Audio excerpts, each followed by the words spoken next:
Hey, warrior. There comes a moment in every person's life when they look in the mirror and realize they've been drifting, not growing, not building, just existing. Days blur into weeks, months disappear into years, and suddenly we are haunted by the crushing weight of wasted time. The ancient Stoics warned us about this exact trap over 2,000 years ago when Seneca wrote, "You act like mortals in all that you fear and like, immortals in all that you desire." These words cut deeply because they expose a fundamental contradiction in how we live.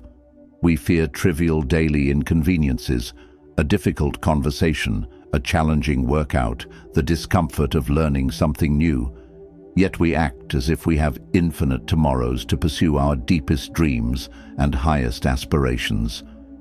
We micromanage minor anxieties while macro-procrastinating on the very things that could transform our existence. Time doesn't get stolen from us. It doesn't get snatched away by external forces. It gets willingly surrendered hour by hour, choice by choice, until we wake up one day wondering where our lives went. The Roman philosopher Seneca, who understood the psychology of human delay better than perhaps anyone in history, observed that most people don't live. They merely postpone living. They exist in a perpetual state of preparation, always getting ready to get ready, forever on the verge of beginning. My friend, it is not laziness that destroys most people's potential. It is delay. That seductive whisper that says, tomorrow. Tomorrow you'll get serious about your health. Tomorrow you'll start that business. Tomorrow you'll have that difficult conversation. Tomorrow you'll begin investing in your future. But tomorrow is the most dangerous word in any language because it promises everything while delivering nothing. This pattern of delay is why so many people die with what Oliver Wendell Holmes called their music still in them, their unexpressed potential, their unwritten books, their unbuilt businesses, their unlived dreams. The Stoics lived by a radically different philosophy. They believed in urgency married to presence, in building with systematic intention rather than hoping for spontaneous transformation. They understood that the gap between who you are and who you could become only closes through deliberate, disciplined action taken consistently over time. Marcus Aurelius, the most powerful man in the ancient world, wrote in his private journals, "At dawn, when you have trouble getting out of bed, tell yourself, 'I have to go to work as a human being.'" Notice he didn't say, "as an emperor" or "as a ruler." He said, "as a human being," because he understood that our primary job as humans is not to accumulate titles or wealth or recognition. It's to actualize our potential, to become the fullest expression of what we're capable of becoming. Look around you today. Most people have stopped growing spiritually, mentally, emotionally, and financially. They've unconsciously settled into a pattern of comfortable stagnation. They follow routines without purpose, consume without intention, and exist without truly living. They've stopped fighting for their own potential. But this message is not for people who are satisfied with mediocrity. This is for those of you who feel that silent anger burning inside, the righteous anger that says, "I know I am meant for so much more than this." If that fire still burns within you, then it's time to stop negotiating with your own potential and start building the life you know you're capable of living. Today, I'm not here to give you temporary motivation that will fade by next week. I'm here to provide you with a systematic wake-up call based on ancient wisdom that has transformed lives for over 2 millennia. Because here's the brutal truth. If you continue to walk through life in a state of comfortable unconsciousness, trusting in endless tomorrows, blaming external circumstances for your internal choices, waiting for perfect moments that will never come, you will inevitably grow old with a heavy heart full of crushing regrets. And regret, the Stoics knew, is the heaviest burden a human soul can carry. Epictetus, who went from literal slavery to becoming one of history's most influential teachers, asked a question that should haunt every person who has been postponing their own greatness. How long are you going to wait before you demand the best of yourself? Answer that question with complete honesty. Haven't you waited long enough? From this moment forward, I challenge you to walk with urgency, not anxiety, not panic, not frantic energy, but with the focused urgency of someone who truly understands that time is the one resource you can never replenish. Build your life brick by brick, decision by decision, day by day, because no one else will do this sacred work for you. This is your fight to win, your potential to actualize, your life to build.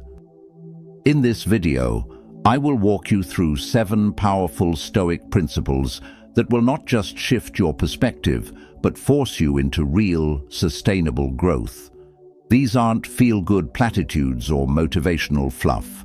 These are time-tested strategies for human excellence that have been proven in the crucible of real life by some of history's most accomplished individuals. Listen carefully, apply ruthlessly, and your life will never be the same.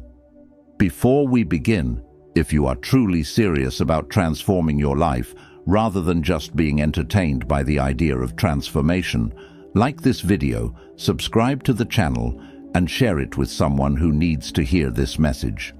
Your engagement tells me you're ready to move from consumption to implementation. If this speaks to your soul, claim it in the comments. No more delay. I build my life now. Number 1. Stop negotiating with your laziness.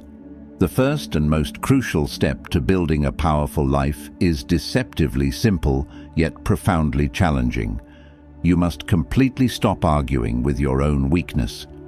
You must end the exhausting internal negotiations that happen every single day between the person you are and the person you know you could become. Marcus Aurelius, the philosopher-emperor who ruled the vast Roman Empire while facing plagues, wars, and constant political pressures, wrote in his personal journal, "At dawn, when you are unwilling to rise, have this thought ready: I am rising to the work of a human being." Think about the profound significance of this. The most powerful man in the ancient world, someone who could have indulged every comfort and luxury imaginable, still had to battle that same internal voice that begs for ease, for comfort, for just 5 more minutes of avoiding responsibility. But here's what made Marcus Aurelius extraordinary.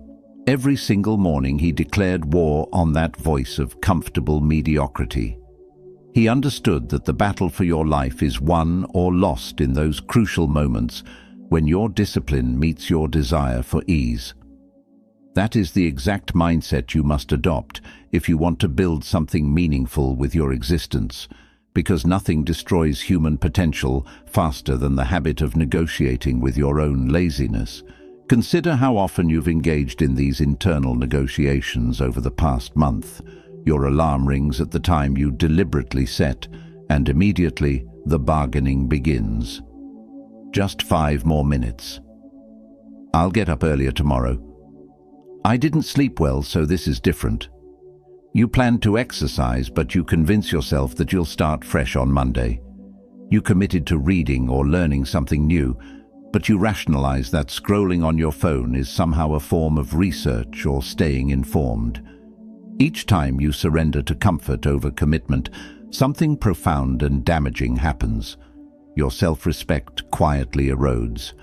You begin to lose faith in your own word, even when that word is given to yourself. You start to see yourself as someone who has good intentions but poor follow-through. Someone who means well but can't be counted on to do what they say they'll do, even to themselves. Ancient Stoicism teaches us that discipline isn't about harsh self-punishment or joyless rigidity. It's about honor, the deep honor that comes from knowing you showed up for yourself, even when every fiber of your being wanted to take the easy path. It's about building an unshakable trust with yourself, knowing that when you make a commitment, even a small one, you can be counted on to follow through. The Stoics understood that laziness operates on multiple levels. Physical laziness is obvious. It's the reluctance to move your body, to exercise, to engage in physical work. But there's also mental laziness, which is far more insidious. Mental laziness convinces you that thinking about problems is the same as solving them, that planning is equivalent to executing, that good intentions are sufficient substitutes for concrete actions. Then there's emotional laziness, the tendency to avoid difficult conversations, to postpone dealing with relationship issues, to stay in situations that drain you rather than doing the hard work of change. And finally, there's spiritual laziness, the failure to examine your deeper values, to question whether your daily actions align with your stated beliefs, to do the ongoing work of becoming the kind of person you respect. Here's what you must understand. Laziness is not just a temporary state or a character flaw. It's a mental habit that strengthens every time you indulge it. Like any habit, it becomes more automatic and more powerful through repetition.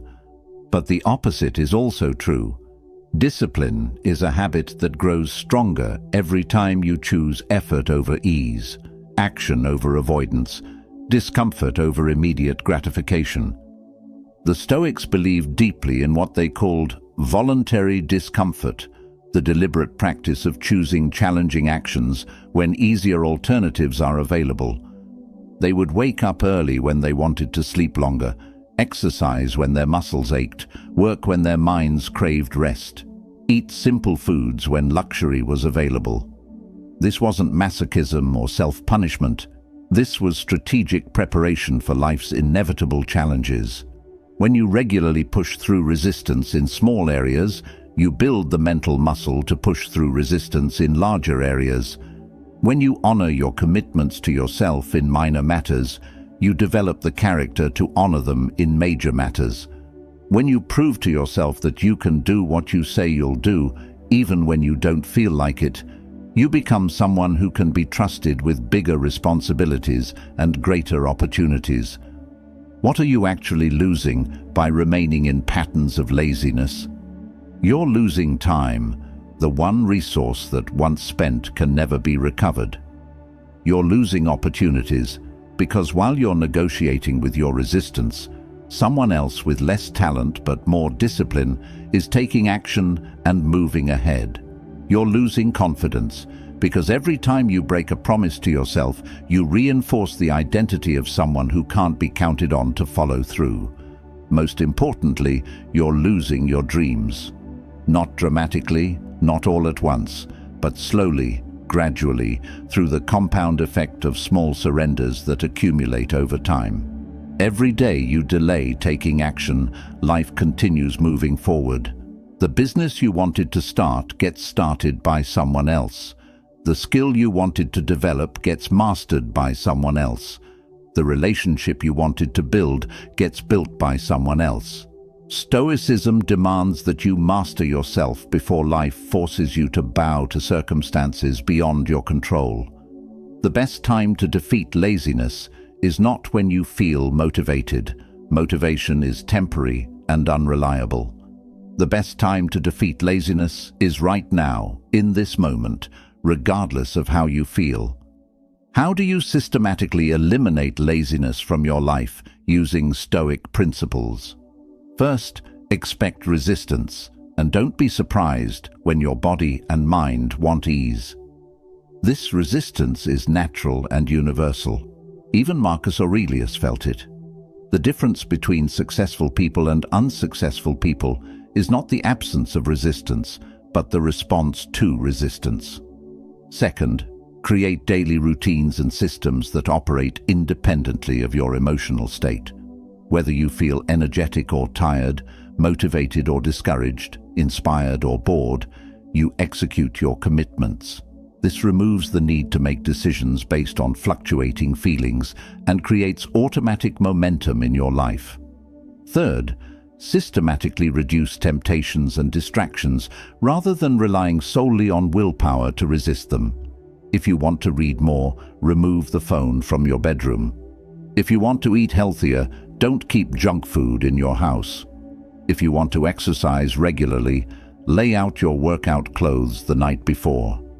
Make good choices easier and bad choices harder through environmental design.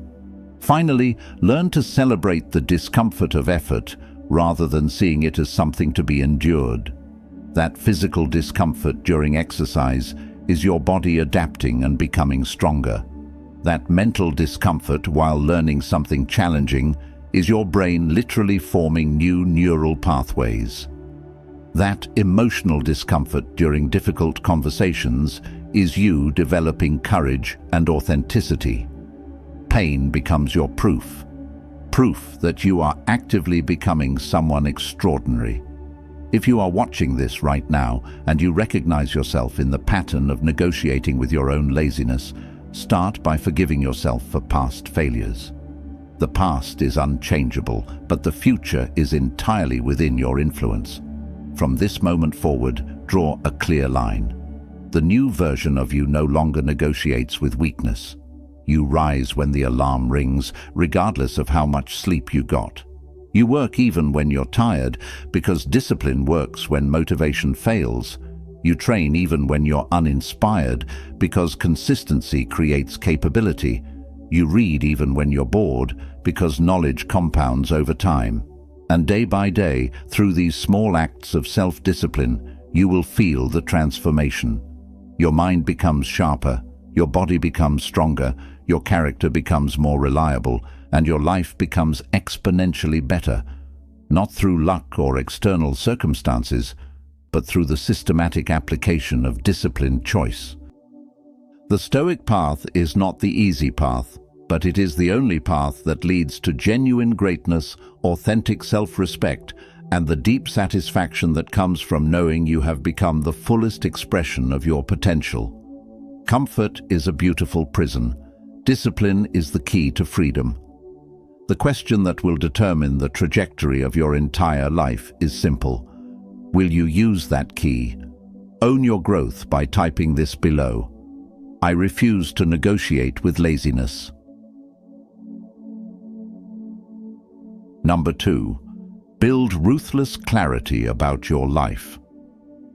The second fundamental principle for building an extraordinary life addresses one of the most common yet devastating problems plaguing modern society: the epidemic of unclear living.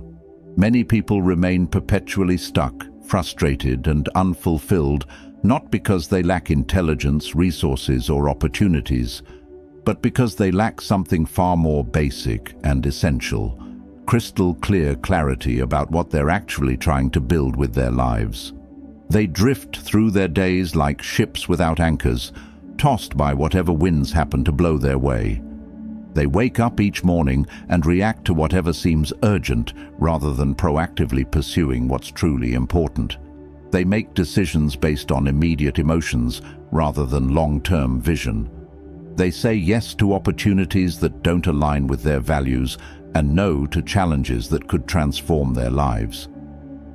Seneca, who served as advisor to emperors while building vast wealth and philosophical wisdom, understood this challenge intimately when he wrote, "If a man knows not to which port he sails, no wind is favorable." This isn't merely a poetic metaphor. It's a practical warning about the futility of action without direction. When you lack clarity about your destination, even the most powerful forces in your favor become meaningless. Even opportunities that could change your life will feel overwhelming or irrelevant because you have no framework for evaluating their significance. To truly start building your life rather than just managing your circumstances, you must become brutally, uncompromisingly clear about what you are actually building. You cannot continue to wake up each day hoping that something magical will happen to you. You cannot keep waiting for external circumstances to provide the direction that only you can determine. You cannot outsource the responsibility of designing your life to other people, to society, to circumstances, or to chance. Stoicism is fundamentally about intentional living, living with conscious purpose rather than unconscious reaction. This requires you to engage with some of the most challenging questions a human being can ask themselves. What kind of person do I want to become over the next 5 years? What specific skills do I want to master and why? What kind of physical health, mental clarity, financial stability, and character strength do I want to possess? What problems do I want to solve in the world? What legacy do I want to leave behind? But here's where most people make a critical error. They approach these questions casually, giving vague, socially acceptable answers that sound good, but provide no real guidance for daily decision-making. They say they want to be successful without defining what success means to them personally. They want to be happy without understanding what actually brings them lasting fulfillment. They want to make a difference without identifying specific problems they feel called to solve. Vagueness is the enemy of achievement. Precision is the foundation of power. When Marcus Aurelius wrote his Meditations, he wasn't creating pretty philosophical statements for public consumption. He was forcing himself to think with razor-sharp clarity about his values, his responsibilities, and his priorities. He understood that a leader who cannot think clearly about his own life cannot possibly lead others effectively. True clarity requires you to sit down with yourself, without distractions, without other people's opinions, without social media, without any of the noise that usually drowns out your authentic voice, and answer the genuinely difficult questions. What do you want to contribute to the world that only you can contribute? What pain or problem do you feel uniquely equipped to address? What lifestyle are you truly willing to sacrifice for, not just dream about? Because here's what separates real clarity from wishful thinking. Clarity is not just about dreams and aspirations. It's about sacrifices and trade-offs. If you want to build something extraordinary, you must also be willing to give up everything that weakens or distracts you from that building process. That might mean distancing yourself from friends who drain your energy. It might mean saying no to social activities that don't align with your priorities. It might mean eliminating habits that consume your time without contributing to your growth. Once you achieve genuine clarity about your direction, your life becomes dramatically simpler and more powerful. Not easier. Clarity doesn't eliminate challenges, but simpler, because you now have clear criteria for making decisions. Does this opportunity move me closer to who I want to become or further away? Does this relationship energize me or drain me? Does this activity contribute to my long-term vision or just consume my short-term attention? When you know exactly where you're going, what doesn't align with that destination gets naturally eliminated. You stop saying yes to things out of guilt, boredom, or social pressure. You start saying no to good opportunities so you can say yes to great ones. You begin to understand what Seneca meant when he said that true wealth consists not in having many possessions, but in having few wants that align perfectly with your deepest values. Even Marcus Aurelius, despite having access to unlimited power and luxury, constantly reminded himself, "You could leave life right now. Let that determine what you do and say and think." This wasn't morbid thinking, this was clarity thinking. When you truly internalize the reality that your time is limited and precious, you stop wasting it on activities, relationships, and pursuits that don't contribute to your highest good. That reminder of mortality pushes us toward laser-focused clarity. If death is guaranteed and timing is uncertain, then spending your limited days in confusion, distraction, or purposeless activity becomes a profound dishonor to the gift of existence. When you are clear about your values and direction, you move with intention rather than drift with circumstances. You speak with purpose rather than just make noise. You wake up with a compelling reason to engage fully with the day ahead. The practical application of this principle requires you to create what I call a personal manifesto, a written document that captures your core values, your long-term vision, and your non-negotiables. Write down specifically who you must become to achieve the life you truly desire, not the life others expect you to want. Define your absolute non-negotiables, the things you refuse to compromise on, regardless of external pressure or convenience. Perhaps your non-negotiables include your morning routine that sets the tone for your entire day. Maybe they include your commitment to physical fitness as the foundation for mental and emotional strength. They might involve your dedication to continuous learning and skill development, or your insistence on financial discipline and investment in your future self. The specific content matters less than the clarity and commitment with which you define and protect these priorities. Once you build that clarity, your next responsibility is to protect it fiercely, because the world will constantly try to distract you with noise, entertainment, drama, gossip, and other people's emergencies. Social media algorithms are specifically designed to fragment your attention. News cycles are engineered to create artificial urgency about things you cannot control. Consumer culture profits from keeping you confused about what you actually need versus what you think you want. But you are not like most people. You are not casual about your existence. You are becoming a stoic architect of your own destiny. You must guard your focus and clarity like a warrior guards his most precious weapon. When external forces try to pull you off course, your clarity becomes your compass, always pointing you back toward what truly matters. Clarity, when properly developed and fiercely protected, becomes a strategic weapon. With it, you cut through confusion and make decisions quickly and confidently. Without it, you drown in the chaos of endless options and other people's opinions.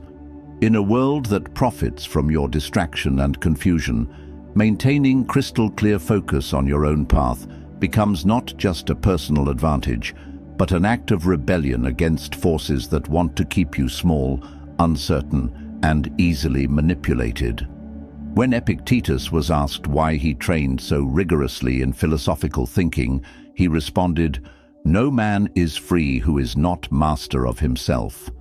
You become the master of your life the precise moment you get clear about the life you are determined to build, regardless of what anyone else thinks about your choices. So, look into your future with sharp, uncompromising eyes. Decide with precision who you want to become. Identify with brutal honesty what you need to eliminate from your current life. Then move forward with unshakable clarity about your direction. Even if that means walking alone, even if that means disappointing people who prefer you small and uncertain, even if that means making choices that others cannot understand. Your life is not a democracy. You don't need consensus or approval to pursue your highest vision of what's possible. You just need clarity, commitment, and the courage to act on both. Number 3. Stop waiting for motivation. Create momentum yourself.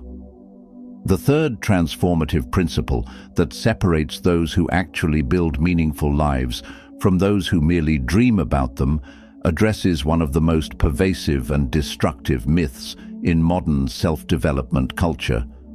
The belief that success belongs to those fortunate few who wake up each day flooded with natural motivation and inspiration. This is not just wrong, it's dangerously misleading. It keeps millions of people trapped in cycles of waiting, hoping, and perpetual preparation while their lives slip away unused.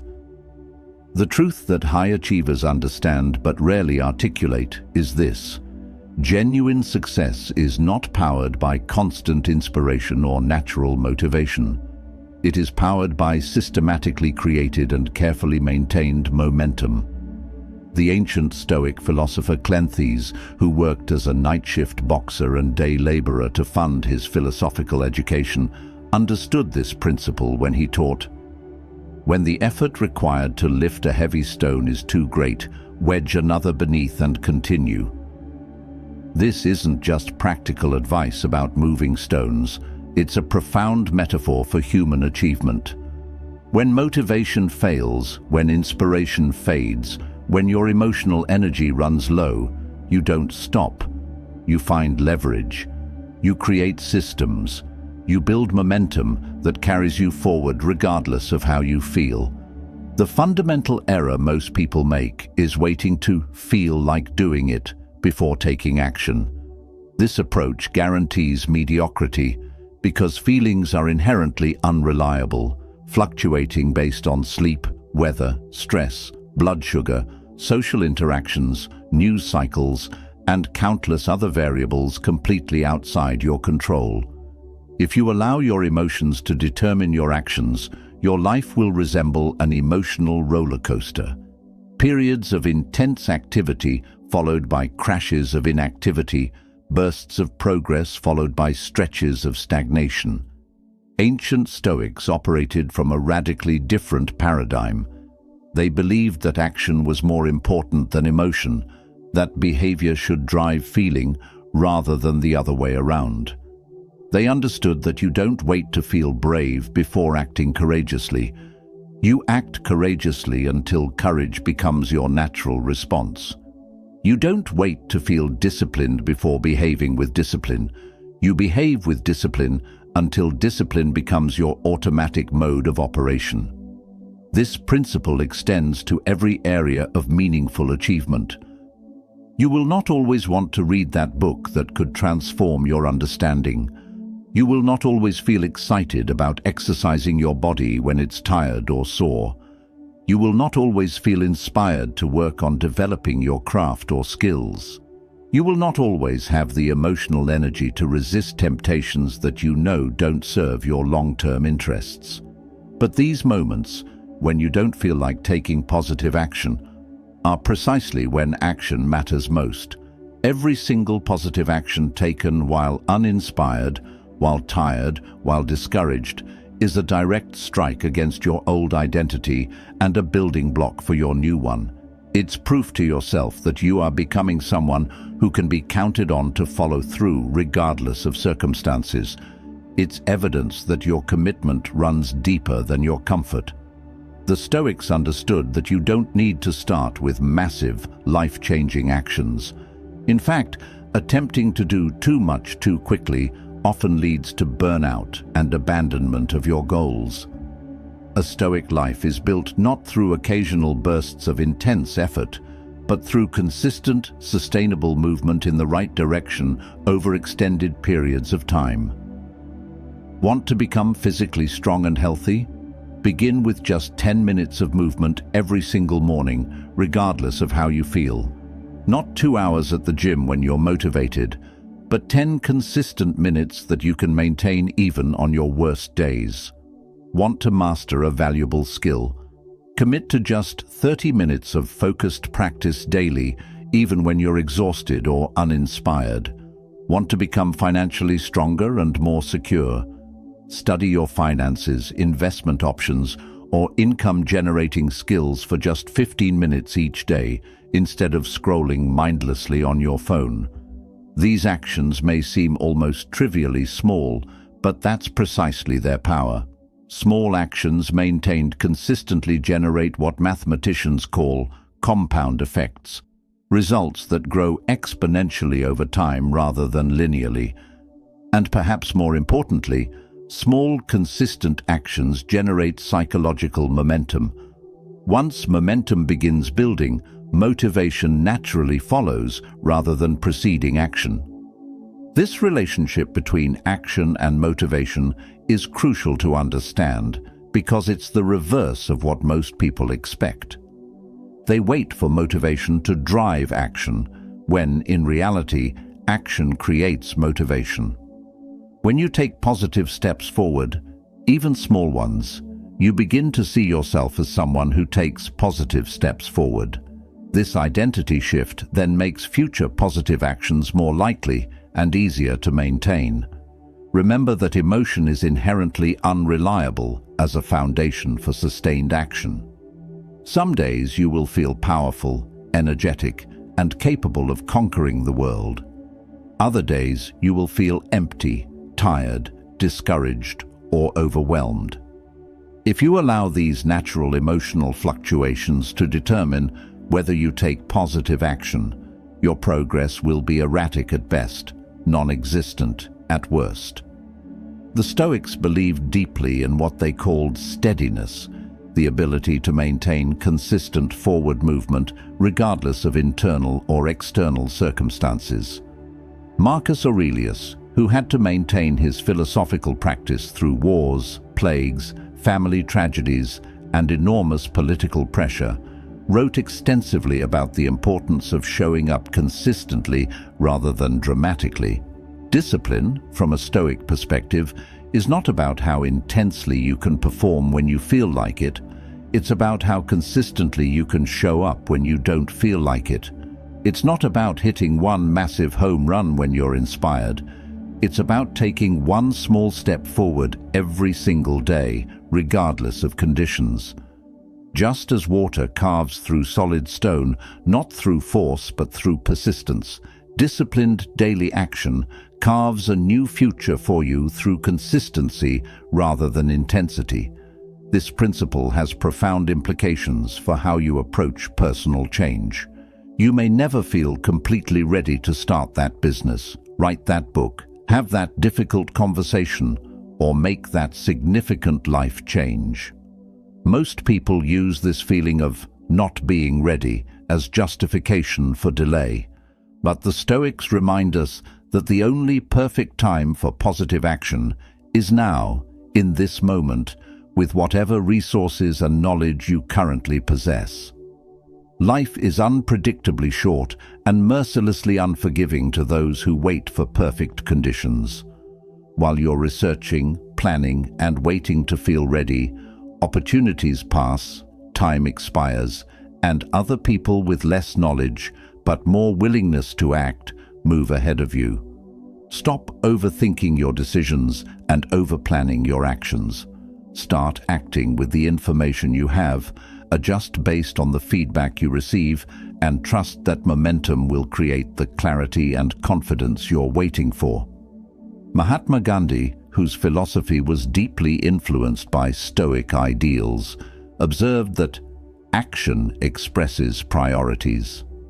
Your daily actions reveal what you actually value, not your words, intentions, or stated goals. If you truly value your future self, your potential, and your dreams, prove it through your willingness to take action when you don't feel like it. If you truly believe you're capable of more than your current circumstances suggest, demonstrate that belief through daily choices that reflect someone living at that higher level.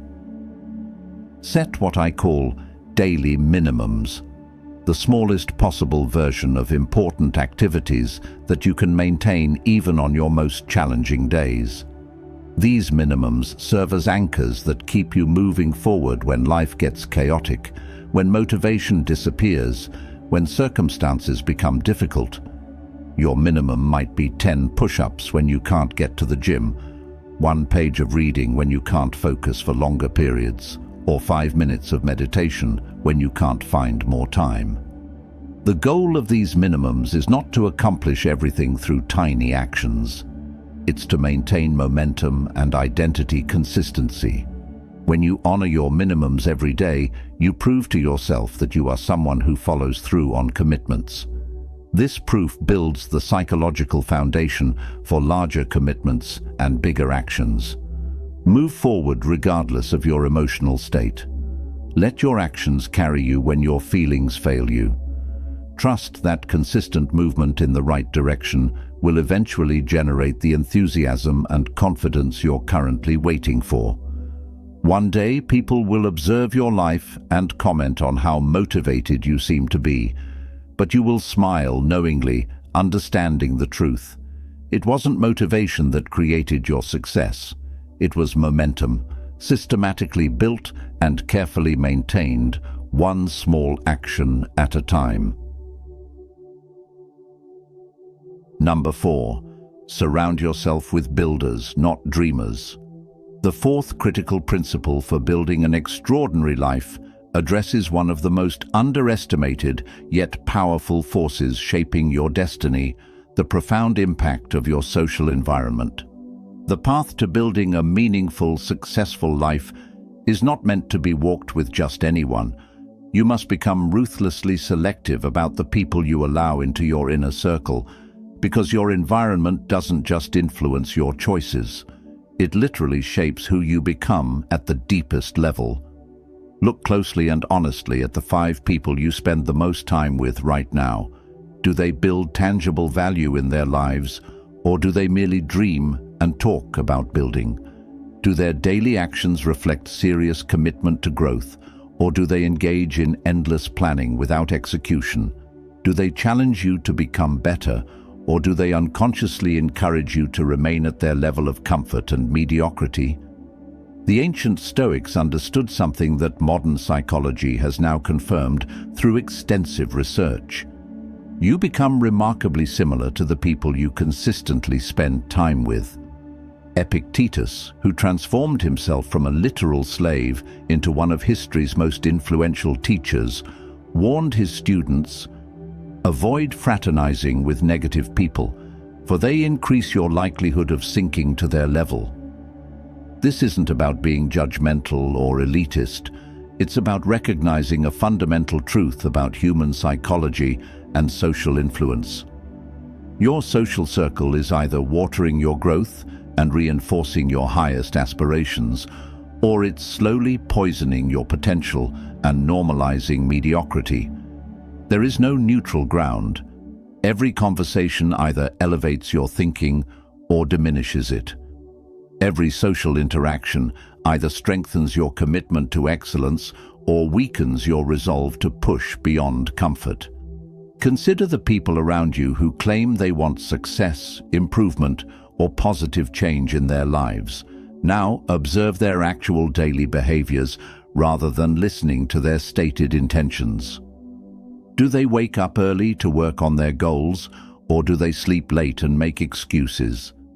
Do they invest their free time in learning, creating, or building, or do they spend their evenings gossiping, consuming mindless entertainment, or engaging in activities that contribute nothing to their stated objectives?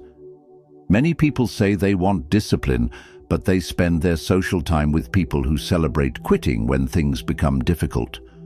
They claim they want financial success, but they surround themselves with people who have negative attitudes toward money, success, and achievement.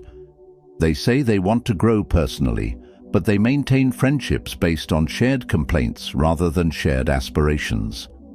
If you continue to keep such people close, you will unconsciously begin to accept their standards as normal and reasonable. Soon, being late becomes understandable because everyone in your circle is frequently late.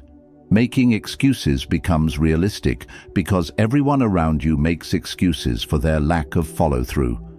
Quitting becomes mature and knowing your limits because everyone around you has a story about why they gave up on their dreams. Without even realizing it's happening, your internal fire begins to dim. Not because you lost your desire for a better life, but because you're surrounded by people who never had that fire to begin with, or who extinguished theirs years ago and now unconsciously work to extinguish yours as well. Mediocrity loves company, and misery is always recruiting. To truly build your life according to your highest vision, you must strategically and systematically surround yourself with what I call builders. People who consistently take action toward meaningful goals. These are individuals who wake up early not because they have to, but because they want to maximize their day. They exercise regularly not because it's easy, but because they understand the connection between physical discipline and mental strength. They invest in learning and skill development not because it's entertaining, but because they're committed to increasing their value and capability over time. Builders talk less about what they're going to do and spend more time actually doing it. They discuss strategies, share resources, and offer practical help rather than just emotional support for staying comfortable. They push forward with quiet intensity, focusing on results rather than recognition. Most importantly, being around such people naturally forces you to raise your own standards because their consistent excellence makes your excuses feel shameful and your potential feel urgent. This is why Marcus Aurelius, despite being surrounded by people who would agree with anything he said, constantly advised himself to live as on a mountain, elevated above the noise of popular opinion, focused on character development rather than social approval, committed to growth rather than comfort. He understood that even as the most powerful person in his world, he needed to maintain psychological distance from people who might lower his standards or distract him from his philosophical development. The practical application of this principle requires you to make some potentially difficult decisions about your current relationships. You need to gradually distance yourself from people who drain your energy, discourage your ambitions, or normalize behaviors that keep you from reaching your potential. This doesn't mean being cruel or making dramatic announcements about ending friendships. It simply means slowly reducing the time and emotional energy you invest in relationships that don't support your highest good. Simultaneously, you need to begin gravitating toward people, places, and environments where serious individuals gather. Attend different types of events. Join organizations focused on learning, building, or achievement. Spend your time in libraries, gyms, co-working spaces, workshops, or any environment where people are actively working on improving themselves rather than just talking about improvement. Some of you are hesitating because you're afraid that outgrowing your current social circle will leave you alone. Let me be direct. Temporary solitude is infinitely better than permanent mediocrity. The Stoics not only embraced periods of solitude, they considered it essential training for mental strength and character development. In solitude, you confront your weaknesses without the distraction of social dynamics. You develop your own thoughts without the influence of others' opinions. You build the inner strength that makes you worthy of attracting other strong people into your life. You cannot find high-caliber people by maintaining low-caliber habits. You cannot attract builders while you're still operating like a dreamer. The solution is not to search desperately for better people to spend time with. The solution is to become the type of person that better people naturally want to be around. Start building your own life with such consistency and excellence that other builders notice your commitment and want to connect with you. Work on your physical fitness, mental development, financial discipline, and skill acquisition with such seriousness that people who are also serious about these areas are naturally drawn to your energy and focus. Remember this fundamental truth. Genuine builders build regardless of who's watching or applauding. They don't need constant encouragement or social validation to maintain their commitment to excellence. If you want to transform your life and attract other people who are also committed to transformation, you must first become someone who builds consistently, whether anyone notices or not. The quality of your life will ultimately be determined by the quality of the people you choose to walk alongside. Choose people who challenge you to grow rather than comfort you in staying the same. Choose people whose actions inspire you rather than whose words entertain you. Choose people who are building something meaningful rather than people who are just passing time until they die. Number 5. Stop consuming to escape. Start learning to evolve.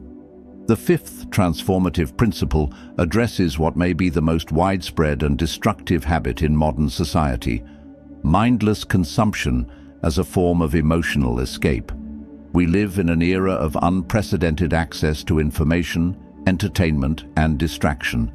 Yet most people use this access not to grow or evolve, but to avoid the discomfort of confronting their own potential and taking responsibility for their lives.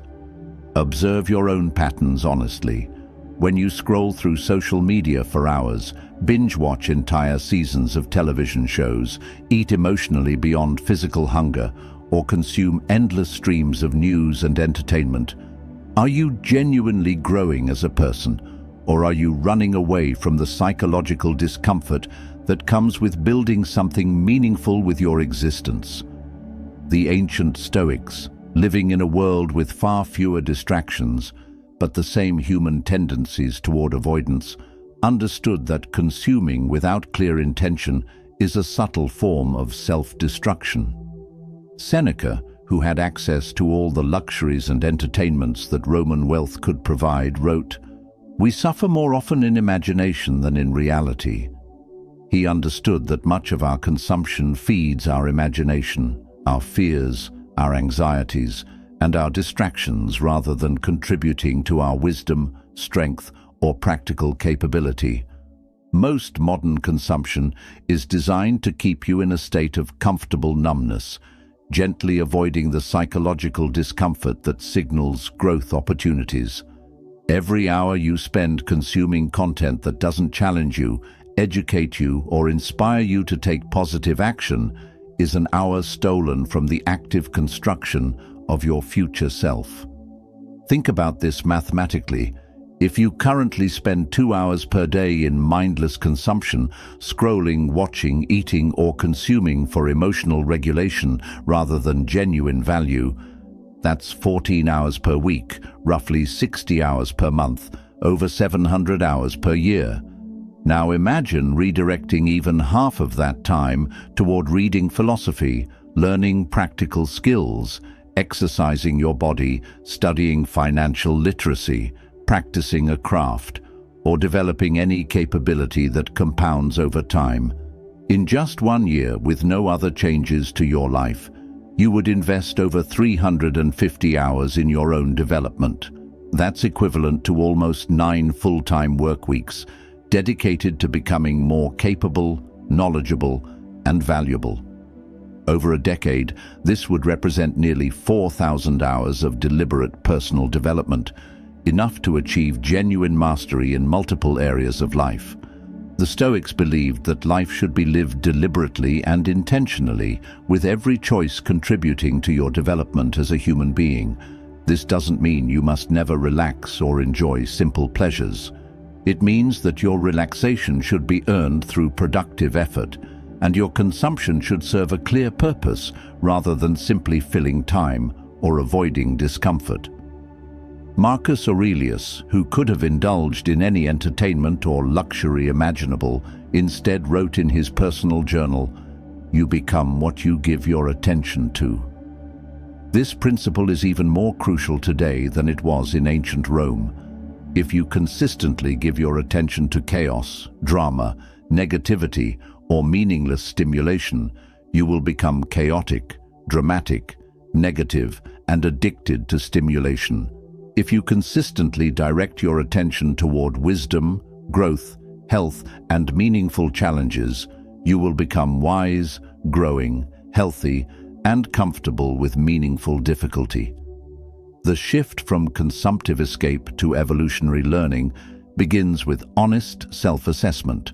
For 1 week, track how you spend your discretionary time, the hours when you're not sleeping, working, or handling basic life maintenance. How much of this time contributes to your long-term growth versus short-term emotional management? Then begin systematically replacing consumptive habits with learning habits. Instead of automatically reaching for your phone when you feel bored or anxious, reach for a book that challenges your thinking. Instead of watching random videos or scrolling through social media, watch educational content that teaches you practical skills. Instead of consuming news that makes you feel informed but powerless, study subjects that increase your actual capability and influence. This doesn't require dramatic lifestyle changes. Start by replacing just 30 minutes of daily mindless consumption with 30 minutes of intentional learning. Read books that expand your understanding of psychology, philosophy, business, health, or any field that interests you. Listen to podcasts or lectures that challenge your assumptions and introduce you to new ideas. Watch videos that teach you practical skills rather than just entertaining you. But here's the crucial distinction. Don't just consume information, apply it. Knowledge becomes wisdom only when it's tested through practice and integrated into your daily life. Read about fitness and then exercise.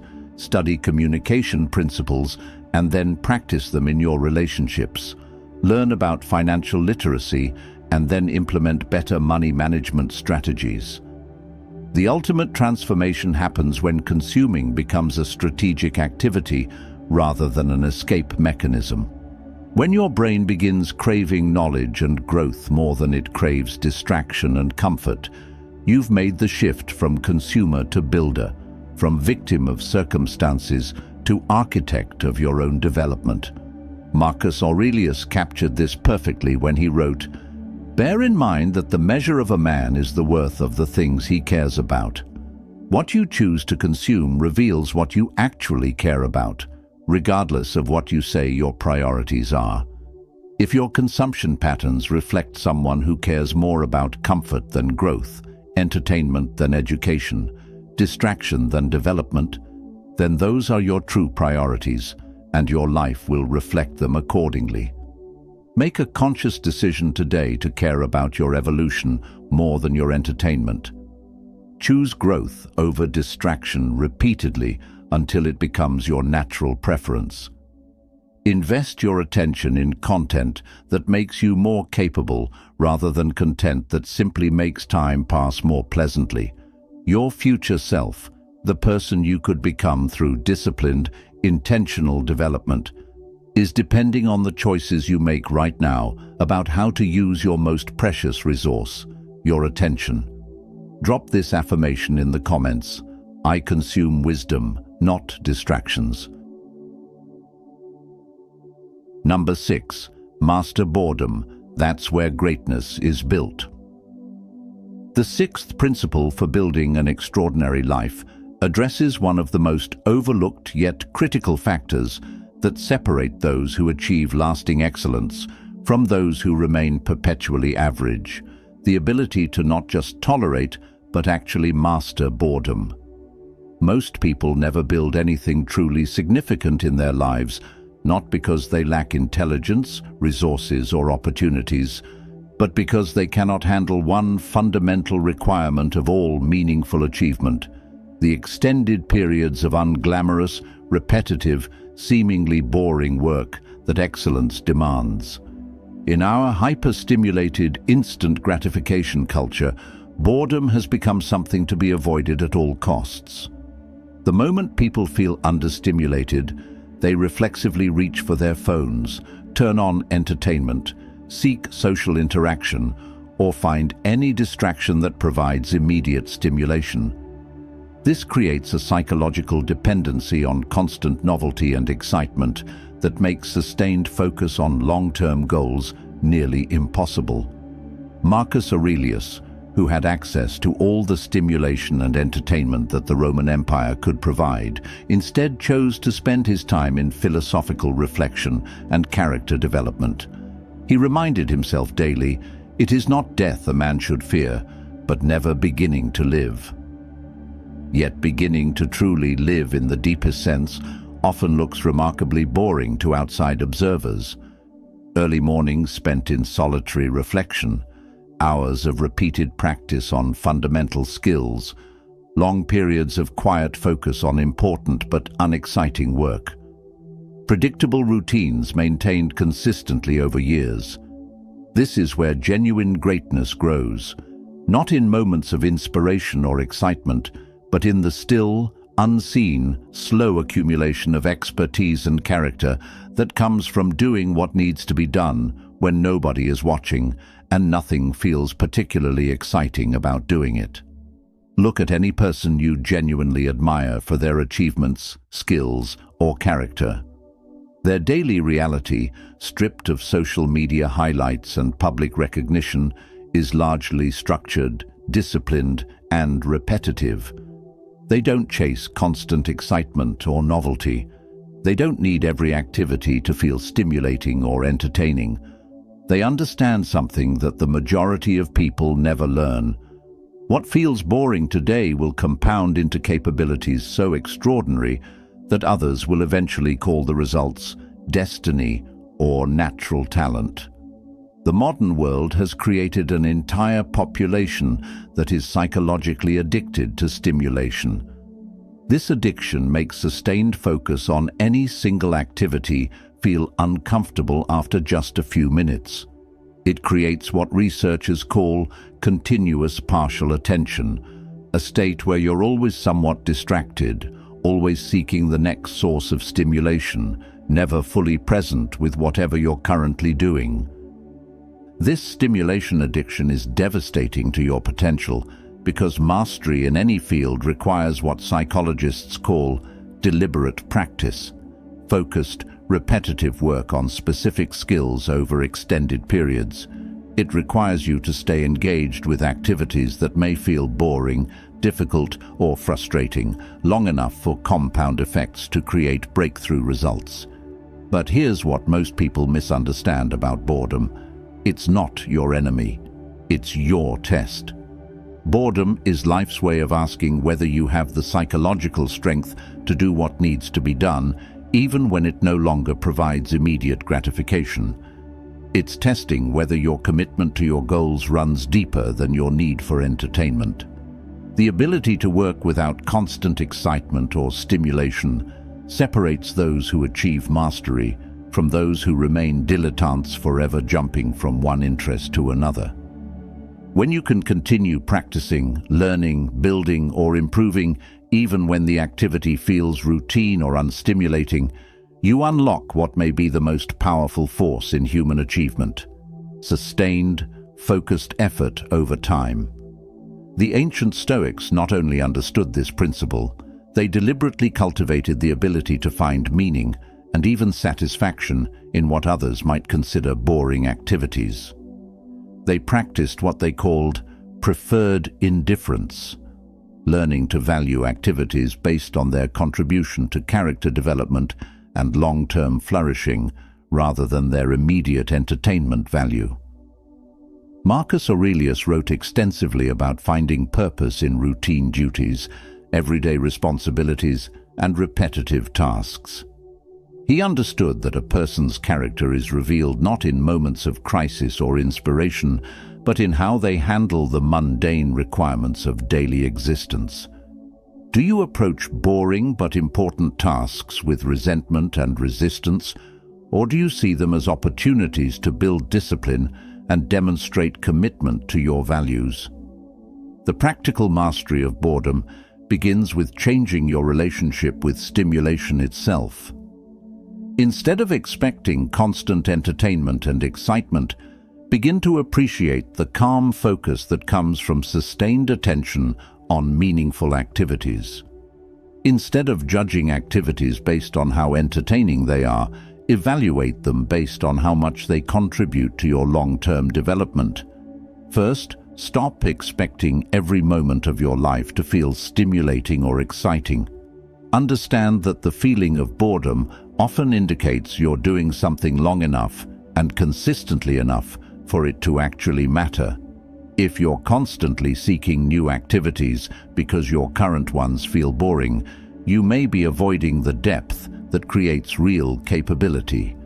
Second, design daily routines that you follow regardless of how stimulating they feel. Your morning routine, exercise routine, learning routine, and work routine should operate independently of your emotional state or desire for novelty. The goal is not to make these routines exciting. The goal is to make them automatic and reliable. Third, learn to track your progress rather than your entertainment level. When you can see objective improvement in your skills, knowledge, physical capability, or character over time, the lack of moment-to-moment excitement becomes irrelevant. You're motivated by growth rather than stimulation. Fourth, practice what I call deep presence during routine activities. Instead of trying to make boring tasks more exciting, practice bringing your full attention to them. When you wash dishes, fully wash dishes. When you exercise, be completely present with the physical sensations. When you read, engage completely with the ideas rather than skimming for interesting highlights. Finally, remind yourself regularly that your ability to handle boredom is a competitive advantage in a world full of people who cannot sustain focus on anything that doesn't provide immediate gratification. While others are constantly seeking the next source of excitement, you're building capabilities that compound over time. The most successful people in any field have learned to find deep satisfaction in the process of improvement itself, regardless of external recognition or excitement. They understand that mastery is not a destination you arrive at during a moment of inspiration. It's a lifestyle you maintain through countless hours of focused practice, when nobody is applauding and nothing feels particularly thrilling. When you develop the ability to work without needing excitement, you become psychologically unstoppable. You'll read when reading feels like work. You'll train when training feels repetitive. You'll build when building feels slow and unglamorous. You'll learn when learning requires sustained mental effort without immediate payoffs. And years later, when your results become so extraordinary that others assume you must have some natural talent or secret advantage, you'll understand the truth. It wasn't genetics or luck or connections. It was your willingness to embrace boredom as the price of excellence, to find meaning in mundane consistency, to build greatness through the accumulation of unremarkable days filled with remarkable commitment. The path to mastery is paved with boredom. The question is, are you strong enough to walk it? Speak this truth into your life. Comment it now. I embrace boredom to build greatness. Number 7. Act as if failure isn't an option, because regret is worse. The seventh and final principle that transforms ordinary people into extraordinary builders of their own destiny addresses the fundamental choice that determines whether you'll live a life of bold achievement or quiet regret. How you frame your relationship with failure and the possibility of not succeeding. Every person who has ever built something truly meaningful with their existence has operated from one non-negotiable mindset. They treated their most important missions as if failure was not an option. This doesn't mean they believed they would never encounter setbacks, obstacles, or temporary defeats. It means they decided from the beginning that ultimately giving up, permanently quitting, or accepting defeat as final was simply off the table as a possibility. Seneca, who survived political exile, enormous financial losses, and eventually faced execution by the emperor he once advised, understood this principle when he declared, "It is not that we are given a short life, but we make it short by wasting it." When you waste your limited time and energy fearing failure instead of pursuing your highest possibilities, you don't just risk failing. You guarantee living a smaller life than you're capable of living. This principle forces you to confront an uncomfortable truth. You're going to experience pain regardless of the choices you make. The question is not whether you'll suffer. The question is whether you'll suffer from the pain of discipline and growth or from the pain of regret and unrealized potential. Both are difficult, but only one leads somewhere meaningful. Most people approach their goals and dreams with what I call casual commitment. They try things. They hope for positive outcomes. They give themselves psychological escape routes and backup plans that actually undermine their primary efforts. They enter challenges, already preparing themselves mentally for the possibility of quitting when things become uncomfortable or difficult. But the Stoic builder operates from a completely different paradigm. total commitment. When they decide something truly matters, whether it's their health, their relationships, their financial security, their skill development, or their contribution to the world, they psychologically burn their ships. They eliminate the option to retreat back to comfortable mediocrity. This creates a mental state where resourcefulness, creativity, and persistence become not just desirable qualities, but absolute necessities. When you remove the option to quit permanently, your mind is forced to become incredibly resourceful in finding ways to continue moving forward despite obstacles. When you decide that ultimate failure is simply not acceptable, your heart develops the kind of resilience that can weather temporary setbacks without losing long-term vision. When you commit fully to a meaningful outcome, your entire being aligns behind that commitment in ways that casual effort never achieves. This is not about toxic positivity or pretending that failure is impossible. It's about strategic psychology, choosing beliefs and mental frameworks that maximize your chances of ultimate success while minimizing your chances of premature surrender. It's about understanding that how you think about failure significantly influences how you respond to setbacks when they inevitably occur. Ask yourself this crucial question: what frightens you more, the possibility of failing at something important, or the certainty of living with regret about things you never seriously attempted? For most people, when they honestly examine these two options, the answer becomes clear. Failure, even spectacular failure, is temporary and often educational. Regret is permanent and purely destructive.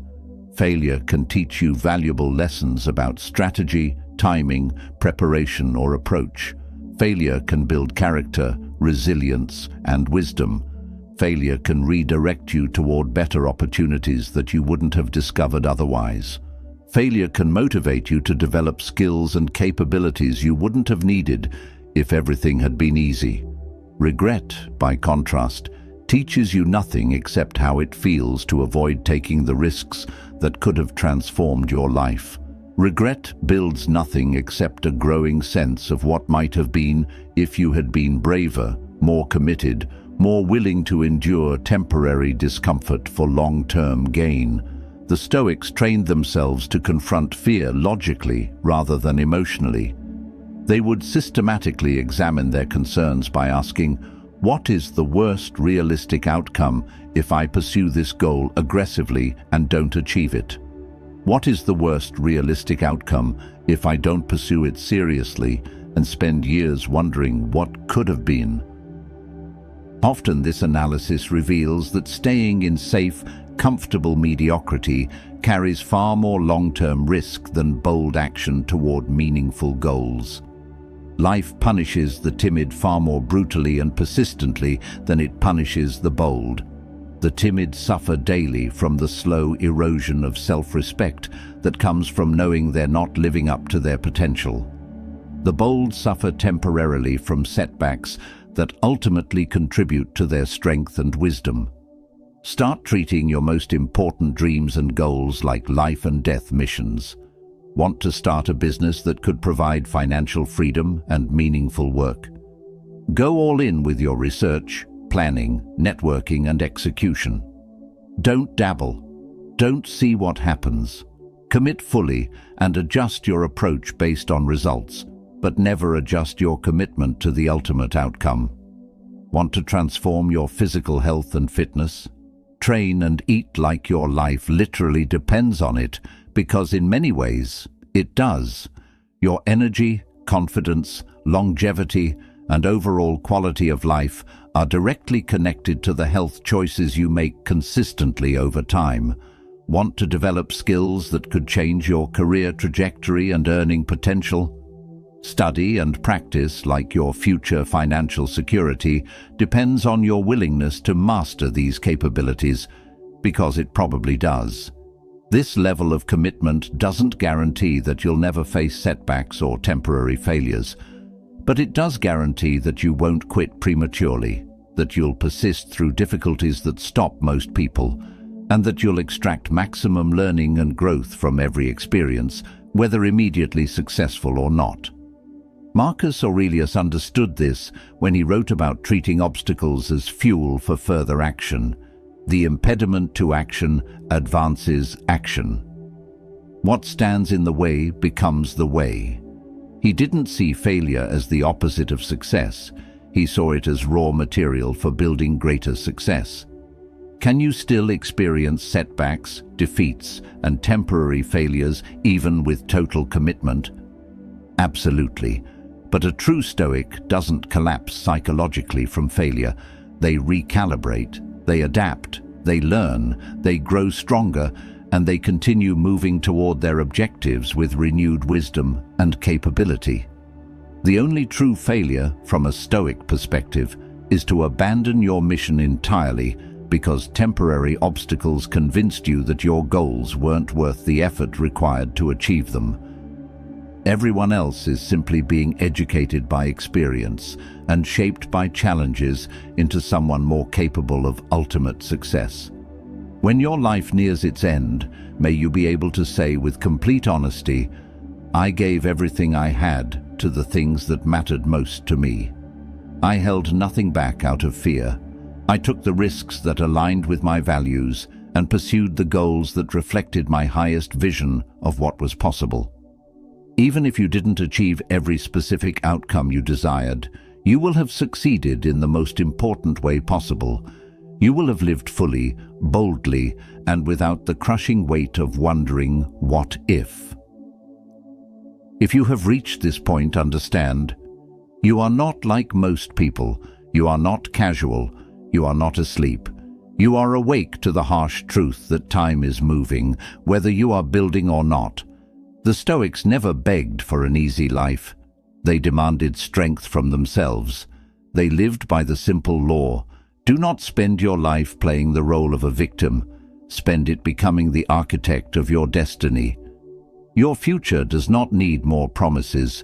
It needs your action. The 7 principles you've heard today are not motivation. They are tools. Use them daily.